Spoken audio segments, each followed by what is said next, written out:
dili ko maligo, ipadayon ba nako ni Brad sa pagbuhat? Dili ko na siya maligo Martes ug Biyernes. Iya ba kuno ning ipadayon? Kinsa may gasugo nimo aron? Obispo, pare o ikaw ray gabuot-buot ana nga di ka maligog Martes o Biyernes. So ngani ang obligado ta nga atong balaanon ang adlaw mao ang adlawng Domingo. Mao na nga unsa may itong buhaton na nga adlaw mo nang musimba ta makasa tagdi ta musimba ana nga why igo o bugat nga rason.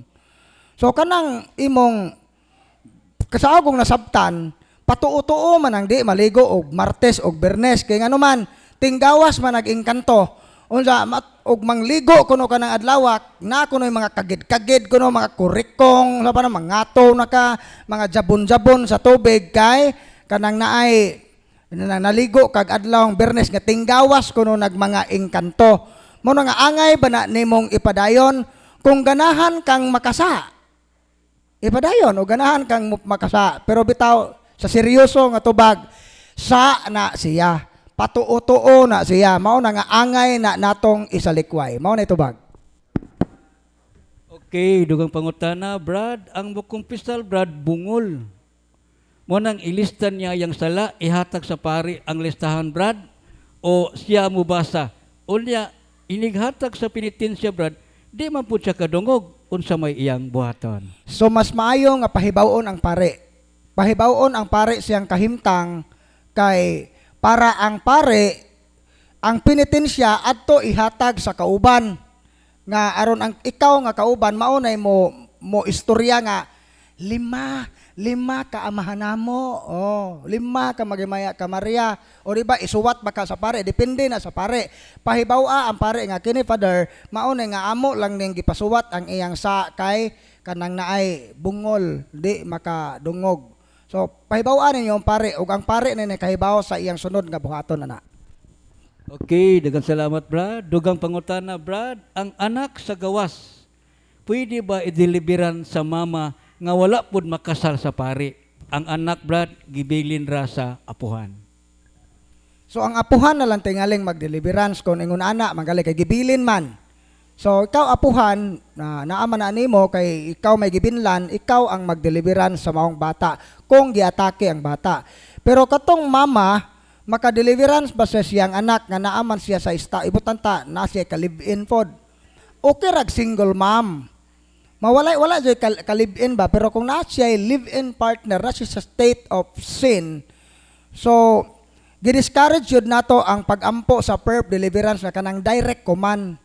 Kanang itom nga libro bitaw kay kasagaran ang formula sa prayer na kay direct command in the name of Jesus I command you Satan saong gingon ganiha dili gyud ta ka direct command sa yawa kung nasa sa state of sin so pwede ra tingali ang mama magampo og deliverance prayer kung pananglit giatakihon ang bata na possess bakaha nagiatake wa na siya laing choice nga kinahanglan gyud siya nga moampo kay aron mo kalma ang bata.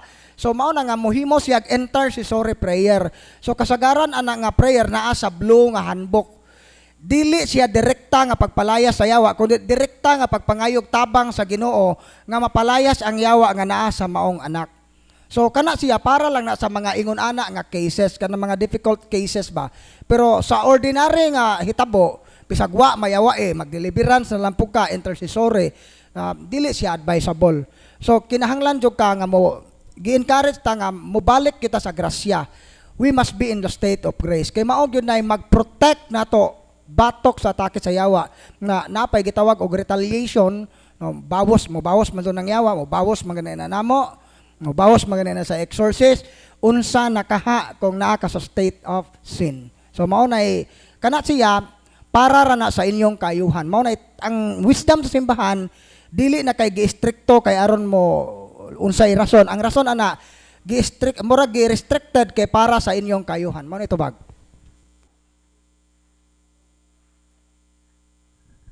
Okay, dugang pangutana, Brad. Mayngon siya dinhi, good morning mga Brad. Akong igsuon tuwa sa Japan. Hapon daw ang mga pari didto.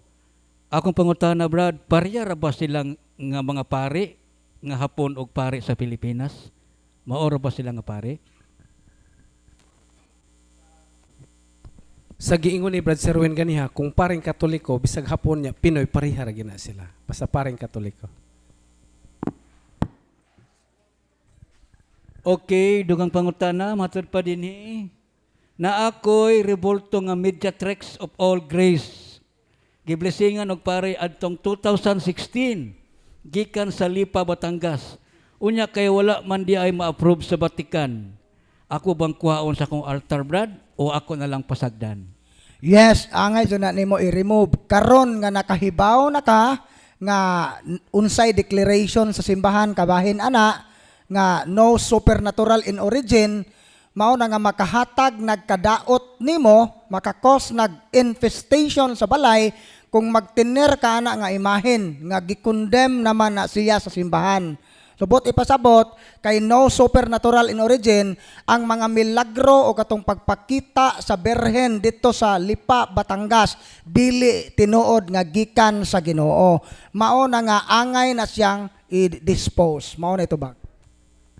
Okay, yung buntag, Brad. Akong pangutana, okay ba ni akong gibuhat, Brad, nga kung maligo ko sa atabay or sa baldira sa tubig, manguros ko daan. Okay ra ba ni Brad nang manguros daan aya ligo? So, ang pagpanguros, usa na na ka pagampo.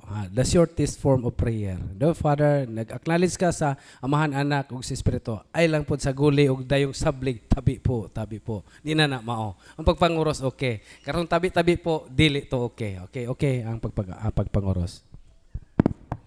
Okay, so niya pa'y pangutana.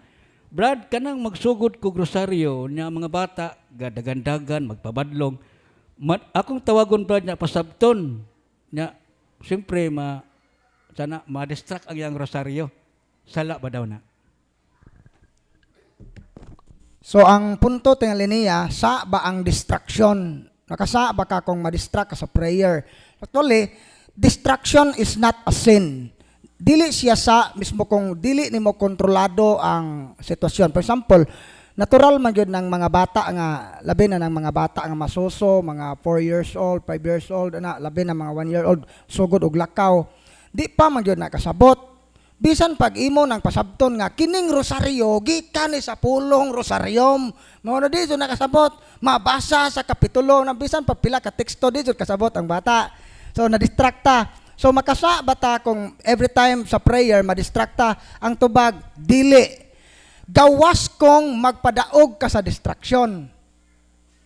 Butanta na distract ka.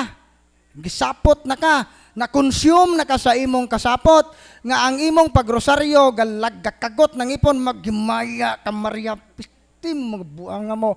Nakasana tana. Kay ano man, kay ang distraction murag mura na magnawa na ta sa atong focus. Pero kung ang distraction gani mula hutay lang ta, bisag unsa bitan ta sa imong pagrosaryo, imbes kay garosaryo na ka, mao bitaw po'y pagsugod og videoke sa imong silingan nga murag tingog og baka, kusog ra ba jud kayo? Pero ang imo lang gyud wa ka magpadaog, padayon lang gyud ka nga nagampo. Ang maong pagampo mahimong meritorious. So kini ding pagampo taliwala sa mga distraction, dako nagmerito. Mao na nga, dili angay ikahadlok o angay na to nga kanang tawag na to nga maguol sa mga distraction. Hinoon, angay na tong pasalamatan ang Ginoo kay opportunity, dahil tagaan ta sa Ginoo opportunity nga makahatag taniya og pagampo nga dako ang quality. Tungod kay imo manggibuntog ang distraction. Pero kung ikaw mo ay mabuntog sa distraction, ana na ta makasala. Mo titubag. Okay.